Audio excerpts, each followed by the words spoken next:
Suñu Presse à la présentation, Mam Anta Diamé. Bonjour, les quotidiens reçus ce mardi se font largement écho de l'appel de Macky Sall à faire barrage au populisme, au radicalisme et à l'extrémisme violent à l'occasion du sommet des dirigeants libéraux d'Europe et d'Afrique qui se tient actuellement à Dakar.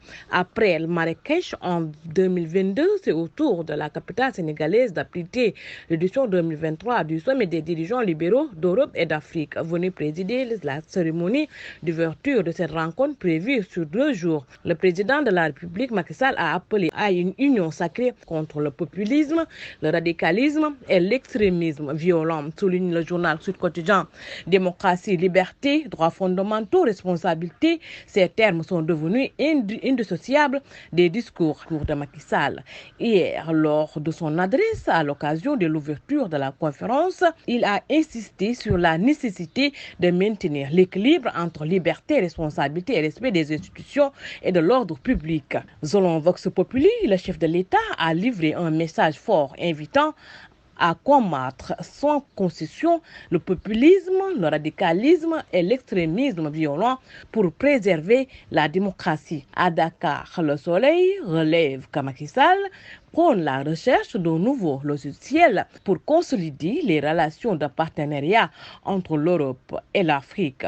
Président hier, la cérémonie d'ouverture du sommet Réunion Europe-Pacifique Africa and Caribbean qui réunit les libéraux d'Europe, d'Afrique et des Caraïbes, le chef de l'État Macky Sall a plaidé pour qu'on repense, refonde et revitalise les relations entre l'Europe et l'Afrique afin de les consolider davantage, écrit le journal qui se fait également écho de l'hommage du chef de l'État à son prédécesseur, M. Abdoulaye Wade.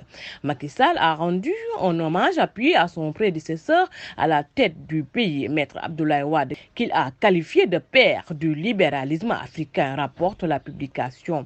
Il nous a inspiré les valeurs du libéralisme à une époque où les idéologies marxistes avaient le vent en poupe en Afrique.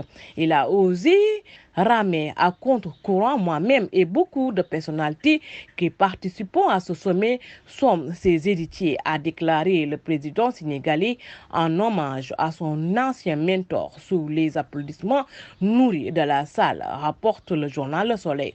Dans sa publication du jour, le quotidien Bosby annonce que Macky Sall va réceptionner ce mardi le logement de la nouvelle cité Baraka à Dakar. La cité Baraka de Liberté 6 fait peau neuve 5 années après le lancement de sa réhabilitation. Les bâtiments sont sortis de terre. C'est ainsi que les 1600 habitants du quartier, longtemps restés dans la vétusté, vont enfin pouvoir pousser un ouf de soulagement. C'est parce que ce bidonville créé au début des années 90 par Feu Jacques Bounicourt, fondateur de l'ONG Enda Tiers-Monde, manquait de tout. Les maisons étaient construites en tôle et des planches de bois et n'offraient pas la sécurité minimale aux habitants dont la plupart étaient des personnes démunies. Cette cité résidentielle qui prend maintenant la place du bidonville a coûté plus de 5 milliards, écrit le journal Bosby. Sport, lutte avec frappe. En une, le journal Sunulam s'intéresse au combat qui oppose Bombardier à Rekrek, le B52 face à la fougue de la jeunesse, titre le journal Sunulam. Combat Modlo et Boy Niang 2, Satouba prévient Boy Niang 2, Modlo va obtenir la victoire, Inch'Allah, titre le journal Sunulam. Bonne journée et bonne lecture. Suñu Presse vous a été offert par l'Agence sénégalaise de la reforestation et de la Grande Muraille Verte.